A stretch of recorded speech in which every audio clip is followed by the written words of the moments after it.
بسم اللہ الرحمن الرحیم۔ السلام علیکم ورحمۃ اللہ وبرکاتہ۔ بخت نصر بادشاہ ابتدا میں نہایت نیک بخت اور صالح تھا۔ حضرت زکریا علیہ السلام اور حضرت یحییٰ علیہ السلام کی نہایت اطاعت کرتا تھا۔ اتفاقاً اس نے ایک عورت سے نکاح کیا جس کے ہمراہ ایک نہایت حسین و جمیل لڑکی پہلے شوہر سے تھی۔ جب وہ لڑکی سن بلوغت کو پہنچی تو بادشاہ اس کی بہار حسن دیکھ کر فریفتہ و دیوانہ ہو گیا۔ اس کی ماں کو پیغام دیا، وہ بہت خوش ہوئی، مگر دل میں یہ اندیشہ پیدا ہوا کہ بادشاہ پیغمبروں کا مطیع فرمان ہے اور ایسا نکاح اللہ کے پیغمبروں کی شریعت کے خلاف ہے، وہ کیوں اس کام کی اجازت دیں گے؟ اس لیے بادشاہ سے کہا تم اس کا حق مہر ادا نہ کر سکو گے۔ بادشاہ نے دریافت کیا کہ حق مہر کتنا ہے؟ جو کچھ کہو میں دوں گا۔ عورت نے کہا اس کا حق مہر تمہارے دونوں پیغمبروں کا سر ہے، اگر تم یہ حق مہر ادا کر دو تو لڑکی حاضر ہے، ورنہ اس کا نام بھی مت لو۔ بادشاہ کہنے لگا یہ پیغمبر ہمارے دشمن نہیں ہیں بلکہ ہمارے خیر خواہ ہیں اور ہمارے لیے دعا گو ہیں، ان کو بے جرم قتل کرنا ظلم عظیم ہے، اس کے علاوہ جو مانگو، جو حق مہر ہو مجھے منظور ہے۔ عورت نے کہا اس کے علاوہ اور کوئی حق مہر نہیں۔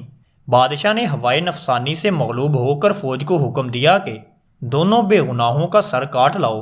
عین حکم سپاہیوں نے پہلے حضرت یحییٰ علیہ السلام کو بیت المقدس میں شہید کیا تو حضرت زکریا علیہ السلام یہ منظر دیکھ کر جنگل کی طرف نکل گئے۔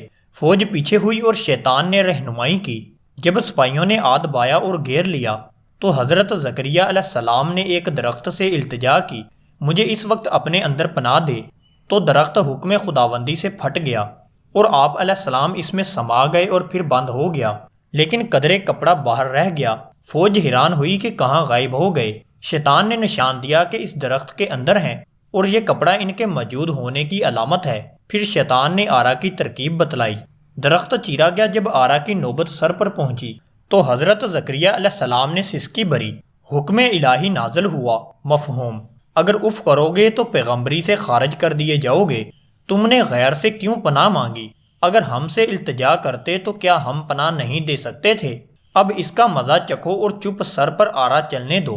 غرض یہ کہ سر سے پاؤں تک جسم چیرا گیا اور حضرت زکریا علیہ السلام نے دم نہ مارا۔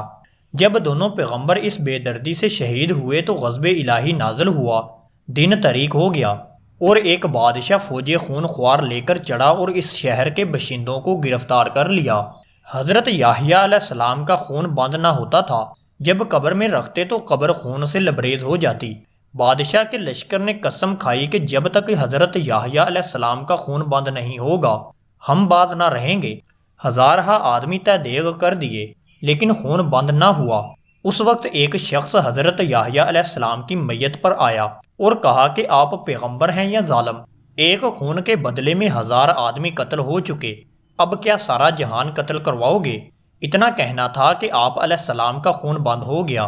آپ علیہ السلام کی قبر مبارک جامعہ دمشق میں ہے۔ اللہ تعالیٰ کی ان پر رحمت ہو اور ان کے صدقے ہماری مغفرت ہو، آمین یا رب العالمین۔